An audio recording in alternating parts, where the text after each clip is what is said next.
namba mlitajiwa, lakini pia zoezi lenyewe la upigaji wa kura lilikuwa rahisi sana. Tulikuwa na vituo vingi, haijapata kutokea, na watu walijitokeza kwenye vituo vyote. Ndani ya muda mfupi wakawa wanaweza kupiga kura na kuondoka, na hivyo zoezi letu likafanyika kwa mafanikio makubwa sana. Ndugu zangu waandishi wa habari, siku ya uchaguzi, yani tarehe hii 29 ya mwezi Oktoba mwaka 2025, na siku chache zilizofuata, kulijitokeza vitendo vya uvunjifu wa amani ulioambatana na vurugu zilizokuwa zinafanywa na baadhi ya watu, na ambazo zililazimu vyombo vyetu vya ulinzi na usalama kukabiliana na vitendo hivyo.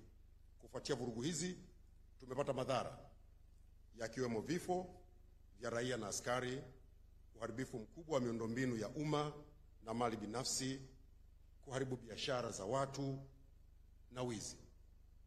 Naomba kurudia kauli aliyoitoa Mheshimiwa Rais Dr. Samia Suluhu Hassan wakati akizindua Bunge la 13 la Jamhuri ya Muungano wa Tanzania, kutoa pole nyingi kwa familia zote zilizopoteza wapendwa wao, na sote tuwaombee marehemu wapumzike mahali pema peponi. Amin. Kadhalika, naomba kuchukua nafasi hii kuwapa pole wote waliopata madhara yaliyotokana na vitendo vya vurugu, ikiwemo kuumia, kupoteza mali zao na biashara zao, kupoteza ajira na madhara mengine ambayo siwezi kuyataja yote. Nawaombea Mwenyezi Mungu ayaponye maumivu yao, na inshallah awarejeshe tena walichokuwa wamekipigania, wamekikusanya kwa jasho jingi na wakakipoteza, warejee wakiwa imara katika biashara zao na katika shughuli zao. Tayari Rais wa Jamhuri ya Muungano wa Tanzania Mheshimiwa Dr. Samia Suluhu Hassan, baada ya kuapishwa, ameunda tume huru ya uchunguzi ambayo inaongozwa na Jaji Mkuu wa Tanzania mstaafu Mheshimiwa Mohamed Chande Othman, na itafanya kazi kwa miezi mitatu. Kwa hivyo ni muhimu kwa wakati huu tuwe na subira, ili yale yote ambayo yametajwa katika hadidu rejea za tume hii yakafanyiwe kazi, na baada ya hapo tutapewa ripoti, na baada ya hiyo ripoti kama nchi tutajua tuchukue hatua gani ili kudhibiti matukio haya yasijitokeze tena. Ndugu zangu waandishi wa habari, tunapoendelea kusubiri tume hii ikamilishe kazi yake, kumejitokeza wimbi kubwa la vyombo vya habari, hususan vyombo vya habari vya nje, kuchapisha na kutangaza taarifa ambazo ni za upande mmoja, na wakati mwingine kufanya upotoshaji wa taarifa wenye mlengo wa kuchochea chuki kwa Watanzania dhidi ya serikali, kuwagombanisha Watanzania wenyewe kwa wenyewe kutokana na tofauti zao za kisiasa, kidini na kikanda. Naomba kurudia, serikali ama viongozi wa serikali akiwemo Rais wa Jamhuri ya Muungano wa Tanzania Mheshimiwa Dr. Samia Suluhu Hassan inasikitishwa na imeumizwa sana na matukio yale na madhara yake. Madhara haya yametugusa sote, ama moja kwa moja ama kwa namna nyingine. Kuendelea kuyashabikia matukio yale au kuchochea kwa kutangaza na kuchapisha maudhui yenye kuzua taharuki, kupotosha ama kutia hasira watu kwa namna ambayo vyombo vya habari vya nje ama wanaojiita wanaharakati ama wenye maslahi ya kisiasa wanafanya, hakuna manufaa kwa taifa letu zaidi ya kuongeza maumivu katika vidonda vya Watanzania. Kutokana na hayo, kwa niaba ya serikali naomba kueleza yafuatayo. La kwanza, naomba kutoa wito kwa vyombo vya habari vya nje kuzingatia maadili na misingi ya uandishi wa habari kwa kuchapisha habari zinazozingatia usawa, haki na uwajibikaji. Kuacha kuchapisha habari za upande mmoja zenye nia ovu kwa Watanzania na nchi yetu ya Tanzania. Serikali ipo tayari wakati wote kutoa ushirikiano kwa vyombo vya habari vya ndani na nje ya nchi pale watakapotaka taarifa. Naomba kusisitiza, sio haki na sio sawa kwa chombo cha habari kuchapisha taarifa za upande mmoja na kisha kutoa sababu kuwa maafisa wa serikali walipotafutwa hawakupatikana, kama ambavyo chombo cha habari cha CNN kimechapisha taarifa zake zilizojaa tuhuma dhidi ya serikali ya Tanzania pasipo kutoa nafasi ya serikali kujibu. Kwa wanasheria wana kanuni moja inaitwa the principle of natural justice. Huwezi ukazungumzia jambo linalomtuhumu, linalomzungumzia mtu ama upande mmoja, halafu upande mwingine ama mtu mwingine usimpe nafasi ya kujibu. That is unprofessional. Kitendo kilichofanywa na CNN pia kimefanywa na vyombo vya habari vingine. Natambua vyombo vya habari vingine vya kimataifa, BBC, Al Jazeera, Deutsche Welle wamefanya pia. Naomba kusisitiza, sio sawa na sio haki katika misingi na maadili ya uandishi wa habari.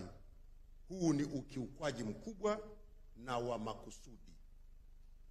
Sisi wote ni waandishi wa habari, tunaifahamu misingi ya uandishi wa habari na maadili ya uandishi wa habari. Lazima habari inayochapishwa iwe balanced. Kwa Kiswahili nasema iwekewe usawa. Sasa ndugu zangu, la tatu, kwa kuwa rais ameunda tume huru ya uchunguzi, ni muhimu vyombo vya habari vikajiepusha kuingilia uchunguzi unaoendelea, na kama kuna chombo cha habari kina taarifa za uchunguzi kiliofanya, kiwasilishe katika tume ili taarifa hizo zizingatiwe katika ripoti pale tume itakapokamilisha kazi yake. La nne, kwa waandishi wa habari wenzangu wa Tanzania na wahariri wetu wa Tanzania, kwanza naomba kuwapongeza kwa dhati kwa kazi nzuri mnazofanya kwa weledi mkubwa, kwa umakini na kutanguliza maslahi ya taifa. Najua kuna magenge ya watu ambao wanashabikia nchi isambaratike, yanawashambulia sana kupitia mitandao ya kijamii na vyombo vya habari vya nje. Najua. Nataka kuwatia moyo na kuhakikishia mpo sahihi sana, na mmeonesha umuhimu wa Tanzania kwanza na upekee wa nchi yetu. Sio lazima sisi waandishi wa habari wa Tanzania tuige mtindo wa kushambulia nchi yetu na kuiharibu. Hiyo ndio Tanzania. Leo mtabezwa, lakini historia itaandika kuwa nchi iliwahi kupita katika mtikisiko, na waandishi wetu wa habari wa Tanzania walisimamia maslahi ya taifa na nchi ikabaki salama. Tembeeni kifua mbele kwa hilo. Endeleeni na msimamo huo huo. Kwenye maslahi ya Tanzania, waandishi wa habari wa Tanzania hatuhitaji kusifiwa na mtu mwingine yeyote. Kwenye maslahi ya nchi yetu, waandishi wa habari wa Tanzania tunahitaji kusifiwa na Watanzania. Na Watanzania wanataka amani.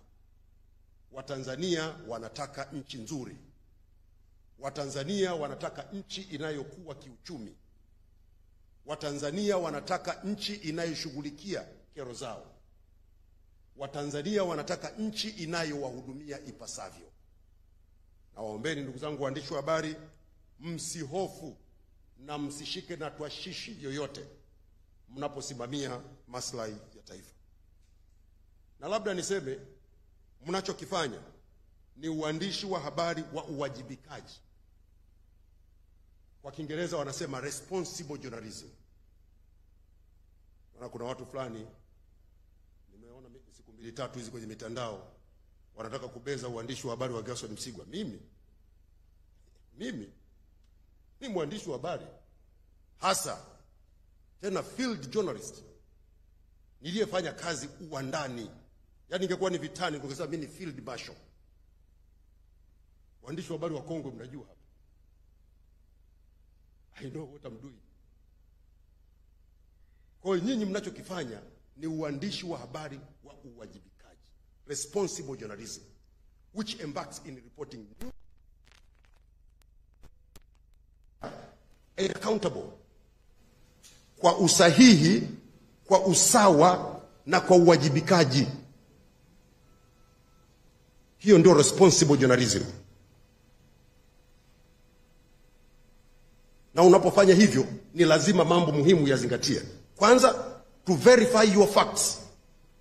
Verify your facts. Huwezi mwandishi wa habari kwenye chombo cha habari chenye heshima unakwenda unaandika story, unasema nimezungumza na nesi mmoja ambaye hakutaka jina lake litajwe. What is that? Is that journalism? Msemaji mkuu wa serikali yuko hapa, hujamuuliza. Kwa hiyo umekwenda kutafuta nesi ambaye jina lake hataki litaje. Na msemaji mkuu wa serikali yupo, viongozi wa serikali wapo, serikali ipo. Avoid bias and conflict of interest and being transparent about your sources and mistakes. Lazima uwe mwazi. Uwezi ukasema kuna hili jambo limetokea, umelipata wapi? Si lazima useme. Si ndio uandishi wa habari? Sasa unakwendaje kutengeneza paniki chombo cha habari chenye heshima? Umenukuu watu wasiojulikana kuanzia mwanzo mpaka mwisho. Hawafahamiki, wamehifadhiwa, wamefanyaje? Halafu nataka tukuamini. Hiyo na maoni ya mtu binafsi kuna tofauti gani? Ndugu zangu, nimezungumza kwa utuo ili kuambia mnachokifanya ni sahihi. Na mimi kazi yenu naiona, mnapotukosoa mnatukosoa. Mnapoona pamekwenda sawa sawa mnaandika. Na mimi nataka niwaambie waandishi wa habari, msidhani hili jambo linafanywa kwa bahati mbaya, ni kwa makusudi. Leo chukua vyombo vya habari vya Tanzania, tufanye magazeti. Chukua magazeti ya Tanzania. Utasikia SGR kukamilika 2030. Bandari ya Dar es Salaam mambo super. Dodoma inajengwa. Wakulima wachekelea mbolea ya ruzuku. Sasa bima ya afya wakati umetimia. Kaangalie vyombo vya habari vya nchi jirani kule. Fulani na fulani vita kali. Nchi hatarini kusambaratika. Vurugu sijui zimefanyeje. Sasa how can you be proud of your country? Kwa kuchapisha maudhui kwenye vyombo vya habari ambayo kila siku yanachafua nchi yako, yanadhalilisha watu, ama kwa kutumia uandishi wa habari kimkakati kuchochea nchi bora, maslahi ya watu, maisha bora, kuandika kuhusu kero za watu ili zishughulikiwe, kuandika habari za kuwajibisha serikali ichukue hatua kwa ajili ya maisha ya watu. Nataka kurudia, you guys are very light. Very light. Na mimi ni katibu mkuu wa Wizara ya Habari, Utamaduni, Sanaa na Michezo na msemaji mkuu wa serikali. Nimepewa jukumu hili na Mheshimiwa Rais tukiongozwa na waziri wetu Mheshimiwa Profesa Palamagamba Kabudi, tuhakikishe sekta ya habari inakuwa bora na waandishi wa habari wanafanya kazi vizuri na kwa uhuru. Nataka niwahakikishie kwa niaba ya Mheshimiwa Waziri, tutasimamia maslahi ya vyombo vya habari vya Tanzania. Tutahakikisha vyombo vya habari vya Tanzania vinafanya kazi kwa uhuru bila kuingiliwa na mtu yeyote. Pale mtakapokwama tutashirikiana nanyi kuwakwamua. Na mimi niwaambie tu, tumeanza maandalizi ya kuanzisha mfuko wa wanahabari. Kama ambavyo wasanii wanapata mikopo kupitia kwenye mfuko wa utamaduni na sanaa, na sisi hapa tunafanya. Haitakuwa rushwa. Lazima waandishi wetu wa habari muwe imara. Hili ni jukumu letu sisi serikali, na tutalifanya and be proud of us. La tano, kwa Watanzania wote, naomba kuchukua nafasi hii kuwasihi kujiepusha kushabikia na kusambaza taarifa ama habari zinazochochea uhasama, hasira na kuvunja umoja wetu wa kitaifa. Naomba Watanzania tungamue mtego wa kuliangamiza taifa letu. Tunapita kwenye kipindi ambacho tukiendekeza uchochezi unaofanywa na watu ambao wapo nje ya nchi na hawaguswi na chochote juu ya maisha yetu, wanaowashawishi vijana wetu kufanya vitendo vya kuumiza nchi yetu, tutakaoangamia ni sisi, na tutakaoumia kweli ni sisi wenyewe. Yaliyotokea tarehe 29 na siku kadhaa zilizofuata, tulioumia ni sisi wa Tanzania. Wanaoandika habari za uchochezi kupitia mitandao, kupitia kwenye vyombo vya habari hawako Tanzania, wanakunywa zao juice, wanakula kuku, wanalala vizuri, nchi zao zimetulia, madai yao yanapelekwa kwa mujibu wa taratibu za kisheria na yanafanywa kazi na serikali. Lakini sisi huku tunaandikiwa maudhui kwenye mitandao na kwenye vyombo vya habari ya kufanya madai kwa vurugu na kuharibu nchi. Natamani Watanzania wawe wanauliza, nyinyi wenzetu huko mkiwa mna madai, mnachoma vituo vya mafuta, mnaharibu miundombinu. Leo wananchi wa Kimara hawana mabasi ya kwenda katikati ya mji.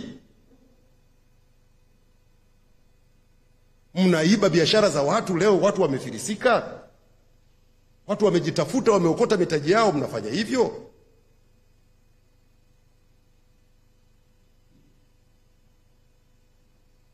Ni vizuri mjue, ndugu zangu wa Tanzania, tupo kwenye kipindi ambacho kwa Kiingereza kinaitwa information warfare, vita ya taarifa.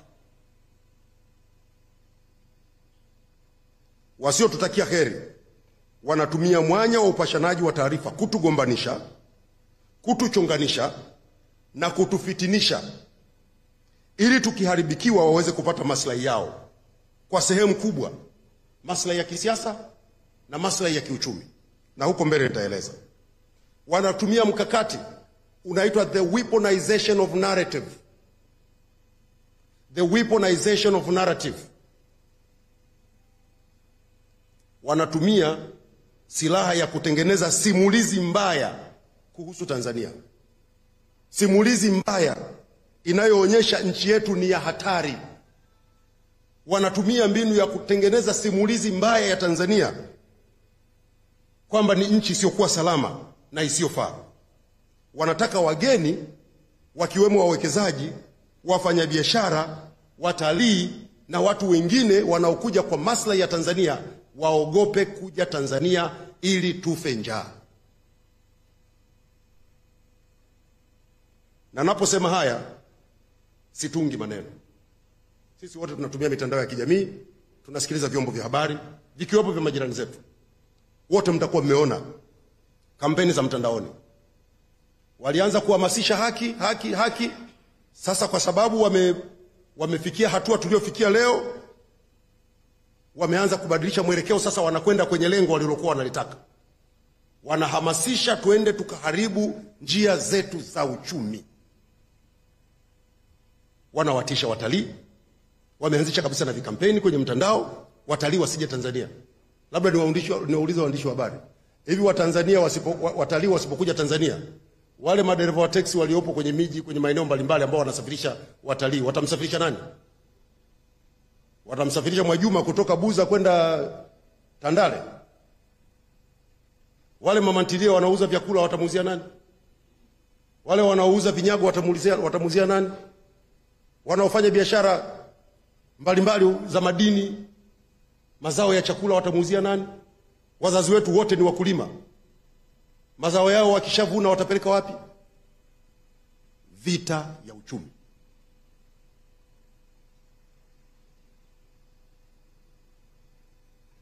Baadhi ya mbinu hasi wanazotumia ni kutengeneza maudhui ya uongo na kusambaza mtandaoni, ili mradi tu watu wapate hasira.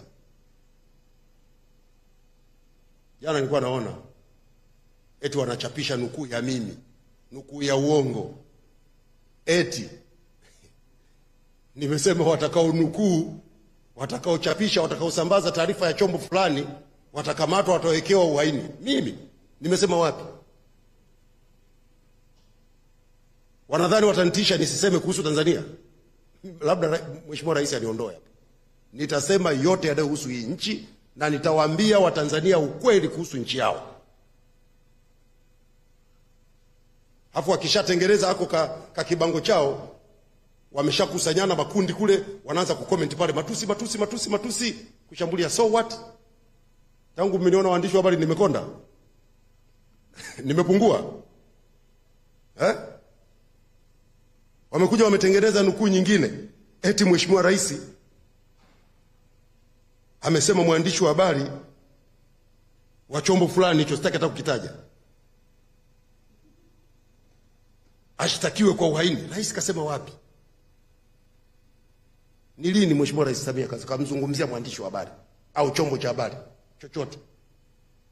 Ili mradi tu wamekusanyana huko. Na mimi nataka niwaambieni ndugu zangu wa Tanzania, hasa vijana wangu, wakati mwingine kwenye haya mitandao mnaweza mkaingia mkadhani kuna kundi kubwa la watu, kumbe watu wajanja, watu 10, 20 wamekusanyana mahali, kila mmoja ana akaunti za mitandao 200, 300, wanalipwa hapo, kazi yao tu ni kupambisha, kuchochea, kutia fitina, kufanyeje. Hii ni nchi yetu wa Tanzania, ni muhimu tuilinde kwa wivu mkubwa. Naomba wa Tanzania tukatae kuruhusu mambo haya. Mheshimiwa Rais ameshasema serikali ipo tayari kusikiliza wote wenye madukuduku, wenye ushauri na wenye maswali. Yote yatapokelewa na yatafanyiwa kazi. Hakuna sababu ya kuharibu nchi yetu. Hakuna sababu. Hata mtoto nyumbani ukipishana lugha na baba, au watoto mkipishana lugha na baba, mnakwenda kutafuta moto, mnachoma nyumba ili mkakae wapi? Mkishachoma nyumba mnakwenda kukaa wapi? Mnakwenda kuchoma shamba la mahindi ili mle mawe, ili mle upepo? Mnakwenda kuchoma baisikeli na mpeleka mtoto shule ili aende kwa miguu? Natamani wa Tanzania mtambue kuwa malengo ya watu hawa kutengeneza chokochoko kupitia vyombo vya habari, kufanya uchochezi mitandaoni, kutia hasira watu, lengo ni kuharibu nchi yetu Tanzania. Wanataka kuangusha uchumi wa Tanzania, wanataka kuharibu biashara zetu, wanataka kupunguza watalii ili tukose fedha, na kibaya zaidi ni kutaka Tanzania iadhirike ili washindani wetu wa kibiashara wanufaike. Ni muhimu kutambua hii ni vita ya uchumi kama nilivyosema. Huko kwenye habari, kupitia vyombo vya habari na mitandao ya kijamii ni njia ya kupita tu. Lakini walikokuwa wanataka kufika ndio huku wanakokusema sasa. Kwamba tukishavurugana, tumeshatiana hasira na joto limepanda, sasa tuanze kuharibu uchumi, tuanze upya. Tukiruhusu mtego huu utatuathiri sisi wote wa Tanzania. Naomba kurudia kama nilivyosema awali, matukio yale yaliyotokea siku chache na katika miji michache ya nchi yetu, kwa sasa hali ni shwari na Watanzania wanaendelea na shughuli zao kama kawaida. Vyombo vyetu vya ulinzi na usalama vinaendelea kuhakikisha watu na mali zao wanabakia kuwa salama na matishio yote ya kiusalama yanakabiliwa ipasavyo. Shughuli zetu za kiuchumi zinaendelea vizuri, na Tanzania kwa hivi sasa ni moja ya nchi chache ambazo zinakwenda kupiga hatua kubwa za kiuchumi kupitia miradi mikubwa na ya kimkakati inayoendelea, na mingine imeanza kukamilika na kutoa huduma. Wengi hawaamini kwamba Watanzania, wale Watanzania waliokuwa wanaonekana hoe hahe, leo wanaweza kutoka Dar es Salaam mpaka Dodoma kwa SGR. Sio jambo dogo. Nataka niwaambie ndugu zangu wa Tanzania, wako watu wanafunga safari kutoka nchi zao wanakuja kujifunza. Hivi limewezekana kwa nchi hii ya Afrika Mashariki? Limewezekana. SGR, tena sio SGR ya diesel, ya umeme, na inafanya kazi vizuri. Na ni vizuri wa Tanzania tujue miradi hii ya kimkakati, hii ndio inalaza watu na viatu. Na wale vijana wetu ambao wameingia kwenye kampeni ya kufanya ushabiki wa kuichafua Tanzania, wanacheza ngoma ya watu wengine. Mengine wakiendelea kusema tutasema kinachoendelea. Sio kwamba hatujui, tunajua. Lakini nataka niwaambie wa Tanzania, miradi yetu hii SGR inakwenda vizuri. Kazi inaendelea vizuri kwa vipande vyote 8 vya kuanzia Makotopola Tabora Isaka Mwanza, Tabora Kigoma, na Kigoma kwenda Burundi. Tumeshaanza kuvuka mpaka. Sasa hivi tupo katika maandalizi ya ujenzi wa reli mpya. Tunakwenda kujenga njia ya kaskazini ya Tanga Arusha Msoma kilomita 1028. Tutajenga. Waseme wasiseme, tutajenga. tunakwenda kujenga njia ya kusini Mtwara Mbamba Bay kilomita 1000 ili tuunganishe mzigo kutoka bahari ya Hindi uvuke ziwa Nyasa uende Malawi na nchi zingine za kusini. Hii ya kaskazini tunakwenda kuzifikia nchi za kaskazini zote zilizopo kaskazini.